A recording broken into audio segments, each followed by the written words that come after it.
Hello বন্ধুরা, এখন আমি রায়চকে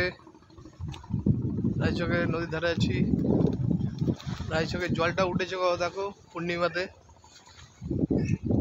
পূর্ণিমা চলছিল, দেখো পুরো জেটির মধ্যে ঠেকে গেছে জল।